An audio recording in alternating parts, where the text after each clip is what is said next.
네, 오늘은 벌써 4월의 마지막 주가 되었습니다. 이 3월 달을 우리가 돌아보면은 사순절이 있었고 또 고난주간이 있었고요. 또 4월 1일 첫째 주일 날 이제 부활절을 맞이하면서 계속 하나님께서 저희들에게 주시는 부활의 소망을 담고 또 우리 4월 마지막 주일을 맞이했습니다. 이번에 부활절이 좀 흥미로웠던 것은 뭐냐면 4월 1일 날 딱 이렇게 부활절이 됐는데 또한 이거를 안티 기독교인들을 그걸 악용을 하더라고요. 뭐냐면은 4월 1일이 사실은 April Fool's Day였습니다. 만우절이죠. 그래서 블로그나 아니면 포털 사이트에다가 되게 우리 기독교를 또 음해하는 그런 글들을 막 올렸어요. 4월 1일 만우절, 예수님의 부활도 농담이다, 뭐 이렇게 이야기하는 글도 있었습니다. 그만큼 사실 부활절이라고 하는 것은 우리 기독교 신앙에 있어서 핵심이고 우리의 신앙의 중심이 됩니다. 기독교를 이제 십자가의 종교다라고 그렇게 신앙이다고 그렇게 이야기를 하는데 사실 부활이 없는 십자가는 무의미한 거죠. 바울도 그렇게 이야기하지 않았습니까? 정말 부활이 없다면 나의 모든 고난과 또 주님을 위한 사역들이 다 헛된 것이다 라고 그렇게 이야기를 합니다. 십자가의 죽음, 그것을 넘어서 부활하는 것이 바로 이 십자가 신앙의 온전함이다, 그렇게 이야기 드릴 수가 있습니다. 그런데 이러한 부활이라고 하는 것도요, 사실은 부활을 완성케 하는 것이 무엇이냐면 승천입니다. 이 승천이 없다고 한다면 이 부활이라고 하는 것은 그냥 협소한 지역적인 하나의 시대의 사건으로 끝날 수밖에 없었다고 하는 것이죠. 그러니까 예수님께서 승천하심으로 인하여서 모든 인류, 그리고 과거, 그리고 현재, 미래에 믿는 모든 성도들의 구원의 주가 되셨다고 하는 것입니다. 이 승천이라고 하는 것이 사실은 얼마나 중요한 것인지 모르는데 가끔 이제 교회들이 전통적으로 이 승천주의를 잘 지키지 않을 때가 많습니다. 특별히 한국 교회에서 안타까운 것은 이 사라지는 전통이다, 그렇게 생각을 합니다. 얼마나 이 승천이 중요한가 하는 것에 대해서 초대 교부였던 어거스틴이 이렇게 이야기합니다. 모든 기독교 절기들이 주는 은혜를 최종적으로 확정하는 절기가 승천일이다. 이 절기가 없으면 모든 절기들의 유익함은 사라질 것이다. 구세주께서 하늘로 올라가시지 않았다면 그분의 출생은 아무런 의미가 없을 것이며 그분의 순환도 우리에게 아무런 열매를 주지 못했을 것이다. 또한 그분의 가장 거룩한 부활 역시 아무런 쓸모없게 되었을 것이다 라고 그렇게 말씀한 적이 있습니다. 이것을 사실로 또 증명해 주는 것이 바로 우리가 고백하는 사도신경이죠. 오늘도 또 매 주일마다 우리는 제사함의 기쁨을 얻고 또 주님 앞에 우리 사도신경을 고백하고 있는데요. 그 부분에 장사한 지 사흘 만에 죽은 자 가운데서 다시 살아나시며 하늘에 오르사 전능하신 하나님 우편에 앉아 계시다가 지려서 산자와 죽은 자를 심판하러 오시리라 라고 우리는 고백하게 됩니다. 하늘에 오르셨다고 하는 것이죠. 오르셔서 또한 다시 또 재림의 주로 오신다고 하는 것을 우리는 고백합니다. 이 주님의 승천이라고 하는 것은요, 바로 우리의 구원이라고 하는 것이 바로 온 우주와 세계를 포함하고 있다고 하는 것입니다. 이 승천에 관한 메시지, 그래서 오늘 여러분과 함께 사실은 나눠보기를 원하는데 왜 오늘 이렇게 승천에 관한 말씀을 나누게 된 것일까? 오늘은 승천주일은 아닙니다. 그럼에도 불구하고 제가 말씀을 나누는 것은 왜냐하면 5월달은 가정의 달이다 보니까요, 첫째 주일 어린이 주일, 둘째 주일 어머니 주일 이렇게 하다 보니까 승천 주일을 우리가 제대로 이렇게 기념하지 못할 때가 많습니다. 2018년도의 승천 주일은요, 사실 어머니 주일이에요. 그래서 미리 당겨서 제가 승천 주일에 말씀을 여러분과 함께 나누기 원합니다. 아시다시피 예수님이 부활하시고 난 다음에 40일 만에 승천을 하셨어요. 그래서 보게 되면은 올해 2018년도는 이제 5월 10일 날이 승천일입니다. 그러니까 항상 이 승천일은요, 부활절 이후 40일이 되기 때문에 목요일 날 떨어져요. 그래서 이번에는 5월 10일인데 그 다음 주일 13일 주일로 이제 승천 주일로 주님 앞에 예배를 드리게 되는데 어머니 주일입니다.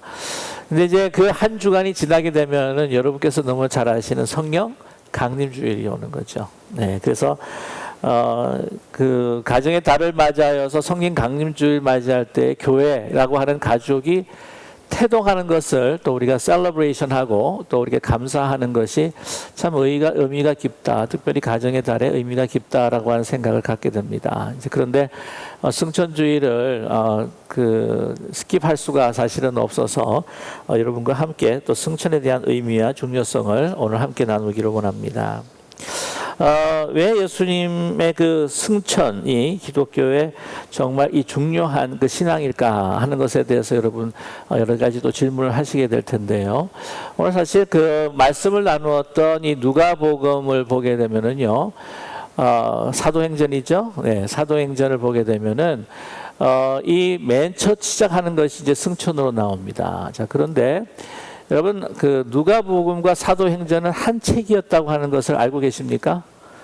그러기에 누가복음과 사도행전이 떨어져 있는 책이 아니라 한 책이었는데 이 책을 누가가 이제 기록을 했을 때에 그때 당시 그 많은 그 문학적인 구조로 또 예수님의 그 사건과 또 그 행적들 가르침들을 이제 기록을 했는데 케이아즘이라고 하는 그 대차대구법을 사용해서 사실은 이 기록을 하고 있습니다. 그래서 대차대구법이라고 하는 것은 요한계시록 그 SBS 공부하시는 분들 알겠지만은 이 마지막과 첫 그것을 계속해서 매칭을 시키면서 가장 중요한 메시지를 맨 중간에 놓게 된다고 하는 거죠.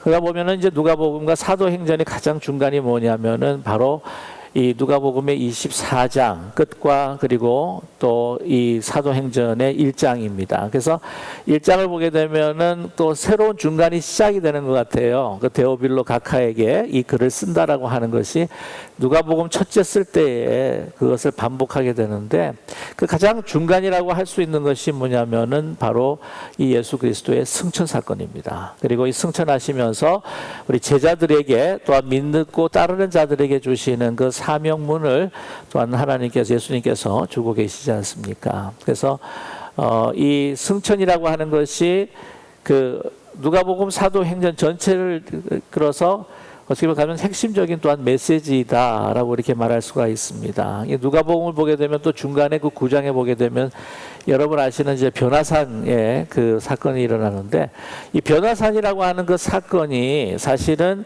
이 예수님의 그 승천을 암시하고 있고 또한 미리 보여주는 것이 바로 변화산 사건이다 말씀드릴 수가 있습니다. 물론 예수님께서 십자가를 지시기 전에 하나님께서 그가 누구인가 하는 그러한 믿음과 용기를 더 북돋워 주시기 위해서 또 그러한 변화산의 사건을 통해서 격려하셨긴 했는데 이 변화산의 사건이라고 하는 것은 궁극적으로는 이 예수 그리스도의 그 승천을 미리 암시하고 예시하고 있다고 하는 것을 우리에게 말씀해 주고 있습니다. 이런 성경적인 중요성도 또한 있을 것입니다. 근데 특별히 더 중요한 것이 무엇이냐면 오늘 이제 본문 말씀을 통해서 또 한 가지 우리가 이야기할 텐데요. 이 예수님의 그 구원의 역사라고 하는 것은 그냥 한 민족, 한 지역, 한 시대에 그렇게 이루어지는 것이 아니라 그것을 넘어서서 모든 민족과 열방과 온 우주와 세계 구원을 품는 바로 구주가 되시기 위해 승천하셨다라고 하는 것입니다. 그런데 이러한 그 중요한 그 진리를 그 예수님의 그 따르는 제자들이 아직도 그것을 간파하지 못했던 것 같습니다. 우리 지난 주일날 예수님께서 낙심하고 실패로 인한 낙담 가운데서 그 갈릴리 맞은편의 디베리아 바닷가에 머물러 있었던 제자들을 다시 한번 용기를 북돋아주고 특별히 베드로뿐만 아니라 그 남은 제자들을 새롭게 제자로 세우십니다. 그래서 용기를 가지고 예수님을 따라와 가지고 또 이제 예루살렘 쪽으로 이제 오게 됐는데 이제 다시 부푼 가슴으로 그들이 그 제자들이 아마 못다한 꿈을 이제 이루지 않겠는가 하는 생각을 아마 갖게 된 것 같습니다. 다시 한번 예루살렘의 재입성을 계획하고 있었던 것이 아닐까. 그것을 근거가 되는 것이 사도행전 1장 6절의 말씀인데요.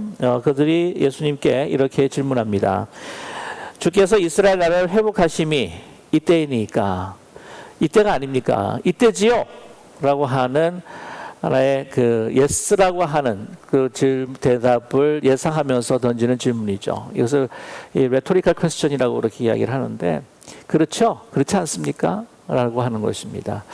야, 얼마나 참 가슴에 부푼 가슴을 가지고 또 이 예루살렘 입성을 하려고 준비했을까 하는 생각을 갖게 됩니다. 아니, 정말 십자가에 죽였던 예수님이 부활하셨잖아요. 얼마나 놀란 일입니까? 들어가서 이제 본디오 빌라도 법정에 딱 들어가가지고는 딱 마주하면서 빌라도 다시 한번 재판해 볼래? 뭐 이렇게 이야기할 수도 있고요.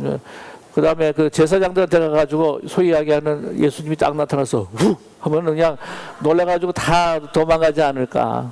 뿐만 아니라 모든 사람이 얼마나 열광했을까요? 세상에 죽인 사람이 사실 살아났다? 이길 사람이 어디 있습니까? 이 세상에.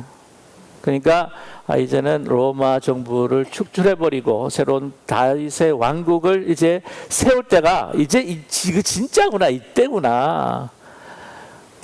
정말 이제는 뭐 존귀한 자리에, 출세의 자리에 우리가 또한 들어가겠구나 하는 그런 부푼 가슴을 가지고 아마 이렇게 질문했을 것입니다. 참 보면은요, 사람이라고 하는 것이 자기가 가지고 있는 생각, 이 꿈이 얼마나 정말 거기에 집착하고 살아가는지, 이 생각을 개조한다거나 바꾼다고 하는 것이 얼마나 어려운가 하는 것을 우리는 깨닫게 됩니다. 예수님에 대한 그 메시아의 그 사상이 정말 지역적이고 또한 그 이스라엘 민족만을 위한 것에 대한 그 생각을 떨쳐버릴 수가 없다고 하는 것을 우리는 알게 됩니다. 그런데 예수님께서는 그에 대한 그 대답에 있어서 다른 대답을 해주고 계시다고 하는 것이죠. 그것은 오직 민족만을 위한 대답이 아니다. 민족을 위한 구원만이 아니다라고 하는 것을 이제 대답을 해주시는데, 그에 대한 답을 우리가 또 한 가지 또 우리가 짚어가면서 이야기하겠습니다. 근데 이제 제자들의 마음을 우리가 한번 살펴볼 때 우리도 참 그러지 않을까 하는 생각이 들어요. 예수님께 우리가 구원받은, 은혜 받은 하나님의 자녀요, 또 그리스도의 제자인데, 우리 너무나 그 구원의 그 신앙을 너무 협소하게만 우리가 생각하고 있는 것이 아닐까. 나 자신의 어떤 개인의 어떤 문제를 해결함에 있어서, 나의 행복을 위해서, 나의 영원한 삶을 위해서만 우리가 주님을 믿고 따르면서 살아가는 것이 아닐까. 아니면 그것을 조금 더 차원을 조금 높이다 보면은 우리의 민족, 우리 한국 민족, 우리 민족, 우리 가정 민족, 우리 사회, 아마 이런 범주로 우리가 생각을 하면서 주님을 믿고 살아가는 것이 아닐까. 우리가 좀 더 나아가서 온 민족과 열방을 향한 정말 승천하신 예수님을 믿는 우리가 더 폭을 넓혀서 우리의 그 눈의 지평을 또 높여서 이 세상을 바라봐야 할 것이 아닌가 하는 생각을 갖게 됩니다. 여러분, 정말 분명한 것은요, 예수님이 승천하셨다라고 하는 사실은, 예수님의 그 구원의 역사라고 하는 것은 이렇게 한 개인과 가정, 물론 한 개인과 가정을 구원하시기 위한 하나님의 뜻도 있지만, 그러나 그 공간을 넘어서서 모든 시대를 넘어서 인종과 민족을 넘어서 그 우리 인류를 향하신 하나님의 놀라우신 그 은혜의 구원의 사건이다라고 하는 것을 믿을 수 있는, 믿고 확신하는 우리 모두가 되기를 간절히 원합니다. 그래서 이 예수님께서 그 승천하셔서 그 모든 영의 세계까지, 또한 그 하늘 위와 하늘 땅 모든 영의 세계까지 통치하시는 분이 되셨다라고 하는 것에 대한 그 구절을 우리가 빌립보서에서 볼 수가 있는데요. 빌립보서 2장 9절의 말씀에 9절에서 11절 말씀에 이렇게 고백합니다. 이러므로 하나님이 그를 지극히 높여 모든 이름 위에 뛰어난 이름을 주사 하늘에 있는 자들과 땅에 있는 자들과 땅 아래에 있는 자들은 모든 무릎을 예수의 이름에 꿇게 하시고 모든 입으로 예수 그리스도를 주라 시인하여 하나님 아버지께 영광을 돌리게 하셨느니라 라고 이렇게 말씀을 하고 있습니다. 그러면 이것을 이제 요한계시록에 보면 이 사도 요한이 이제 그 비전 가운데에 그 천상의 그 예배 가운데에 그 환상을 보게 되는데, 보게 되면 죽임 당하신 어린 양이, 그 방금 죽임 당하신 같은 그 어린 양이 이제 부활하셔서 승천하시는 가운데에 정말 하나님께서 주시는 이 구원의 종말까지, 주님의 재림의 주가 오시는 새하늘과 새 땅이 이루어가야지 어떤 일들이 일어날 것인가 하는 그 임봉한 그 두루마기를 그것을 이룰 권세를 다 이양하는 그 대관식이 사실은 그 요한계시록 5장에 이제 나타나거든요. 승천하신 예수님이 지금 어떤 모습으로 하나님 앞에 서 계시는가 하는 것을 우리에게 보여주는 것입니다. 그러면서 그 통치권으로 예수님께서 무엇을 하실 것인가 하는 것을 이제 에베소서 4장 9절과 10절의 말씀을 통해서 우리가 알 수가 있는데, 올라가셨다 하였은즉 땅 아래 낮은 곳에 내리셨던 것이 아니면 무엇이냐, 내리셨던 그가 곧 모든 하늘 위에 오르신 자니 이는 만물을 충만케 하려 함이라. 여러분, 예수님께서 그 보좌에 하나님 앞에 오른편에 앉으셔서 이 모든 세상을 어떻게 해요? 하나님께 주신 권세로 충만케 하기를 원하신다는 거죠. 먼저는 우리 교회를 충만케 하기를 원하십니다. 그래서 교회를 통해서 이 세상을 충만케 하시는데, 여러분, 이 세상이 얼마나 결핍이 많아요. 피 흘림이 많고 전쟁이 많고 투쟁이 많고 평화가 없습니까? 우리 개인적으로는 얼마나 목마름이 있고 공허가 있고 허무가 많습니까? 이 모든 것들을 주님께서 충만케 하시기 위해 모든 인류, 모든 세계, 지금 허물어진 우리 자연 세계까지도 새하늘과 새 땅을 만드는 그러한 그 작업 속에서 충만케 하시는 이가 바로 승천하신 예수 그리스도이심을 믿는 우리 모두가 되기를 간절히 원합니다. 오늘 다시 본문으로 보게 되면은요, 그 예수님의 구원의 역사를 이해하지 못하는 제자들이 이스라엘을 회복하심이 이때입니까? 라고 이렇게 이야기하는데, 그 승천하신 예수님이 가지신 그 통치권을 가지고 이제 이스라엘을 회복을 하시는데, 제자들이 생각한 이스라엘과 예수님께서 생각하신 이스라엘이 완전 딴판이라는 거죠. 그들은 이스라엘이라고 하면 혈통으로 이어지는 그러한 민족을 생각했지만, 그러나 참된 이스라엘은 예수님에게는 어떤 사람들이냐, 바로 예수 그리스도의 십자가의 보혈을 믿고 주를 고백하는 성도들, 그 성도들이 참 이스라엘이요. 주님께서 재림하실 때 이 모든 성도들을 시간과 관계없이 그들을 다 모으시고 이 참 이스라엘을 통해서 새하늘과 새 땅을 베풀어 주신 그곳에서 하나님께서 영광과 찬양을 받으시겠다고 하는 그 성도들, 그것이 바로 참 이스라엘이라고 하는 것이죠. 그 참 이스라엘을 회복하는 때가 언제입니까? 라고 물었습니다. 이 정치적인 이야기가 아니에요. 근데 예수님께서 그때는 뭐라고요? 하나님의 권한에 다 있는 거다. 너희들이 알 바가 아니라는 것이죠. 하나님밖에 모르신다는 겁니다. 그런데 여러분 가만히 살펴보면은요, 이미 사실 하나님께서는 그 이스라엘 회복을 시작하셨어요. 누구를 통해서? 교회를 통해서. 이스라엘이라고 하는 참 이스라엘의 공동체가 시작이 된 것이 뭐냐면은 바로 성령 강림을 통해서, 이제 말씀드렸죠. 5월 셋째 주일이 이제 성령 강림 주일인데, 강림 주일을 통하여서 그 성령을 받은 그 믿음의 사람들이 이제는 교회를 이루는데, 그 교회가 바로 참 이스라엘의 시작이라고 하는 거예요. 근데 이 참 이스라엘 그때 시대뿐만 아니라 이제는 예수님께서 재림하실 때 다시 올라가셨던 것처럼 다시 내려오셨을 때에 모든 그 시대를 넘어서 민족을 넘어서 이 모든 성도들이 이제는 완전한 구원을 이루는 그 시간은 사실은 아무도 알지 못한다고 하는 것입니다. 여러분, 참된 이스라엘의 개념이라고 하는 것이 제자들이 생각한 것과 예수님께서 기대했던 것, 생각했던 이스라엘은 완전히 딴판이라고 하는 것이죠. 바로 영적인 공동체입니다. 저와 여러분, 예수님께서 재림하셔서 정말 새하늘과 새 땅을 이루시는 그 시기는 모르지만 이미 교회를 통해서 참된 이스라엘을 시작하시고 종말의 타임을 시작하셨다고 하는 이런 승천과 종말의 신앙을 굳건히 믿고 가슴에 새기는 우리 모두가 되기를 간절히 원합니다. 교회가 참 멋있는 곳이지 않습니까? 그렇죠? 근데도 이미 시작을 하고 이제 주님께서 이제 알아서 다 이게 오실 텐데도 왜 그렇게 사람들은 알고 싶어 하는지 몰라요. 그 알고 싶어 하는 사람들을 그래서 어느 때 오신다라고 막 그게 관심을 다 쏟아가지고는 뭐 자기 가족도 자기 직장 모든 것도 다 내팽개치고 막 그렇게 난리를 부리는 사람들 시한부 종말론자들이라 그러거든요. 근데 예를 들자면 1992년 매돌이죠. 10월 28일 날 뭐 누가 휴거가 일어나고 주님 재림하실 것이다 그래가지고 난리를 부렸던 다미 선교회라고 하는 선교회가 있었습니다. 한국에서 참 많은 무리를 일으켰죠. 이 남가주 쪽에는 어땠는지 잘 모르겠습니다만은 제가 그때 없었기 때문에 아무튼 어처구니 없는 해프닝으로 끝나고 버리고 말았습니다. 그때 사실은 제가 질문이 많았어요. 왜 꼭 한국 시간으로 12시인가 하는 생각을 했습니다.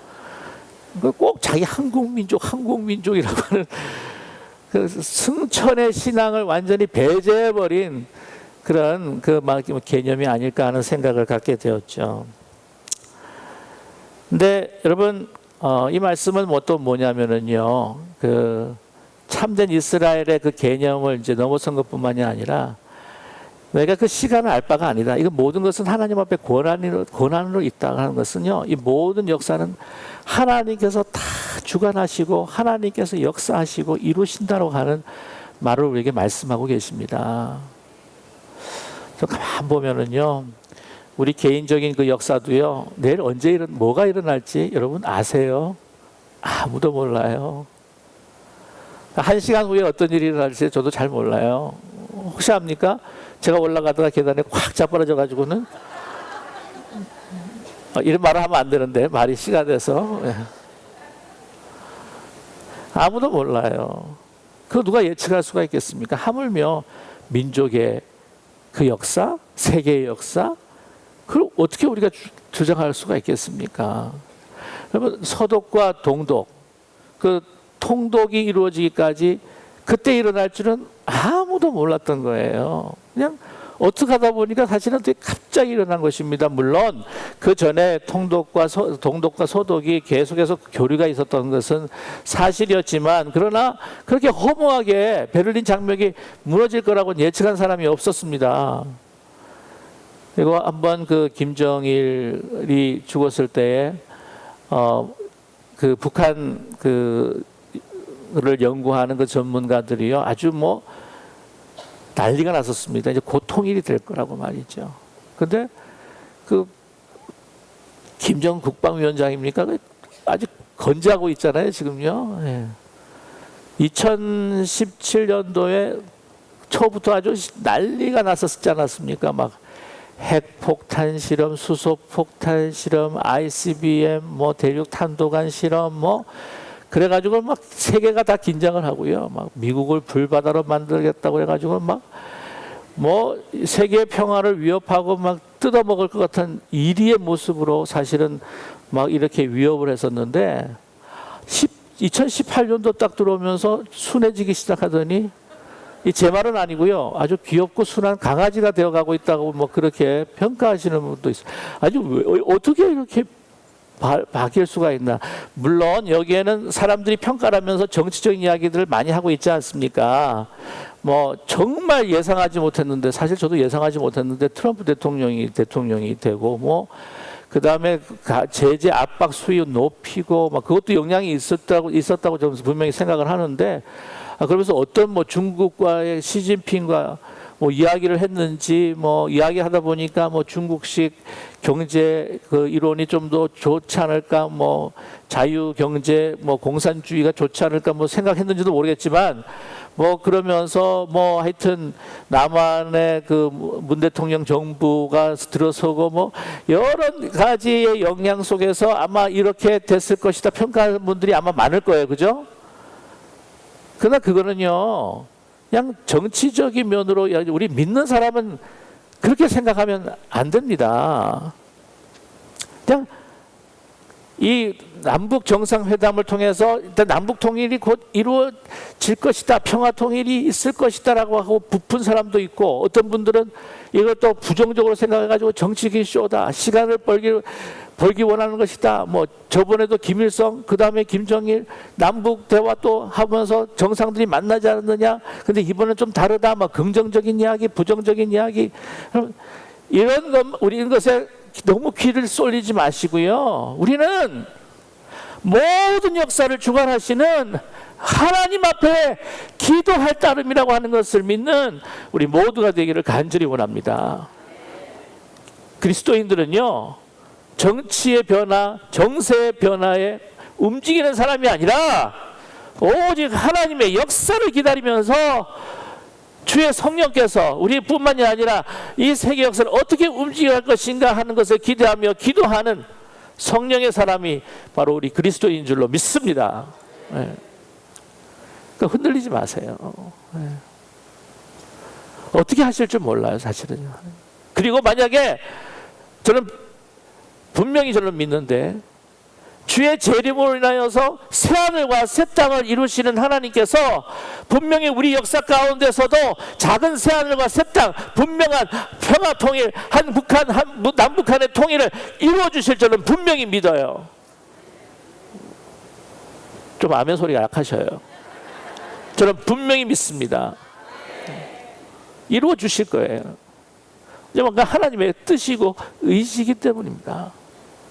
그것을 우리가 위해서 준비해야 한다고 하는 것이죠. 정말 이 남북한의 통일이라고 하는 것은 세계 평화를 위한 하나의 주춧돌이와 하나의 디딤돌이라고 저는 그렇게 또 분명히 믿기 때문입니다. 제사장의 나라로 만들어 주실 하나님의 뜻이 있다고 저는 분명히 믿어요. 그것을 위해서 우리가 준비해야 한다고 하는 거죠. 하나님께서 통일을 이루어 주실 때 그 근원은 무엇인가? 바로 그 통일을 위해서 간절히 기도했던 그 명로에 그 기도를 담았던 바로 우리 성도들의 기도요. 북한 그리스도인 그루터기 성도 기도인들이 그 자유를 위해서 하나님 앞에 마음껏 찬양과 기도와 예배를 드릴 수 있는 그날을 위해 지금 피 흘리면서도 주님 앞에 간구하는 그 기도가 차고 그 피의 흘림이 찼을 때에 하나님은 우리 한반도의 새하늘과 새 땅을 열어주실 것이라 저는 그렇게 분명히 믿습니다. 하나님께서는 그 위정자들 다 사용하고 계시는 거예요. 그것을 위해서는 우리가 무엇을 해야 할 것인가? 오늘 말씀하고 계십니다. 그 이스라엘 회복하는 때가 언제입니까? 라고 하는 질문에 대한 그 대답이 또한 1절 8절에 1장 8절에 나와 있죠. 오직 성령이 너에게 임하시면 너희가 권능을 받고 예루살렘과 온 유대와 사마리아의 땅 끝까지 이르러 내 증인이 되리라 라고 말씀하고 계십니다. 여러분, 이것이 주의 재림을 이루기까지, 새하늘과 새 땅이 이루기까지, 한반도의 그런 작은 역사의 새하늘과 새 땅이 이루어지기까지 우리가 무엇을 항상 우리가 기대하고 하나님 앞에 간구하고 기다려야 할 것인가? 바로 성령이 우리 가운데 임하시기를. 그래서 온 예루살렘과 온 유대와 사마리아와 땅끝까지 우리의 민족을 넘어서서 모든 세계와 열방을 향한 하나님의 그 뜻을 이루어지기 위해 우리가 기도하며 또한 그 사명을 이루기 위해서 우리 가운데 성령의 충만한 것을 기다리는 우리 모두가 되기를 간절히 소망합니다. 저와 여러분, 우리 대한민국의 그 민족이 어떻게 될까? 특별히 또 우리 가정이 미래가 어떻게 될까?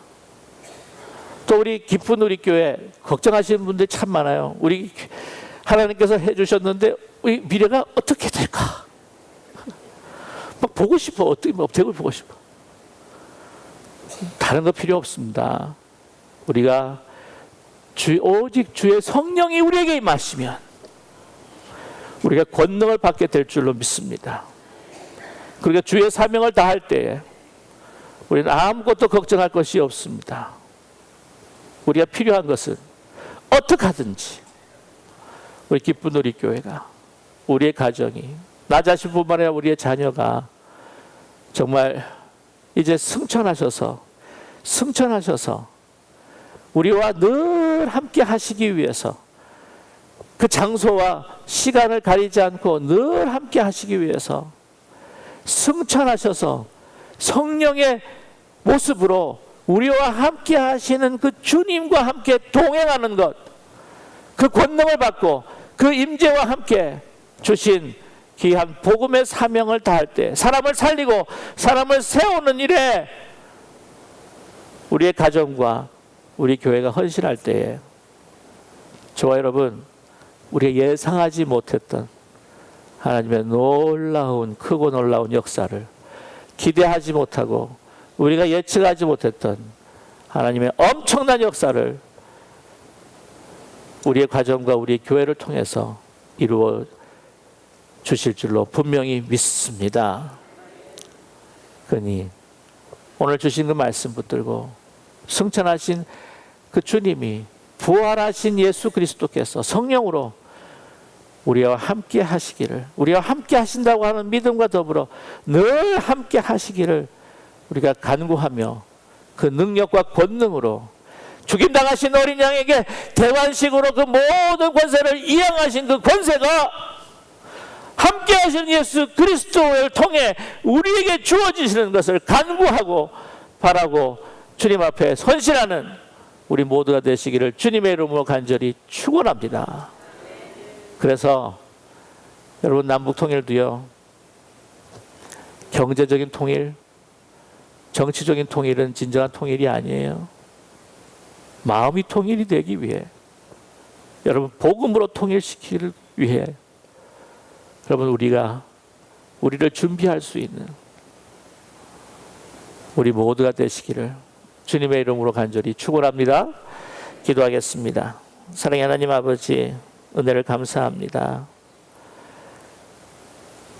부활하시고 승천하셨기에 지금 이 시간 우리의 마음, 우리가 거하는 이곳에, 우리가 무엇을 하든지 어디를 가든지 부활하신 그리스도가 우리와 함께하고 계시다고 하는 분명한 부활과 승천의 신앙을 붙들고, 특별히 우리의 삶 가운데에, 우리의 민족과 우리 교회의 역사 가운데에 주님께서 재림하실 때 이루어지실 새하늘과 새 땅이 이제는 우리의 삶 가운데 조그만한 새하늘과 새 땅으로 아버지께서 그리스도를 통해 이루어질 것을 믿고 우리는 성령을 기다리며 성령께서 주시는 권능을 가지고 주의 복음을 전파하며 사람을 살리고 사람을 세우는 일에 우리 삶의 목적을 둘 수 있는 우리 모두가 될 수 있도록 축복하여 주시옵소서.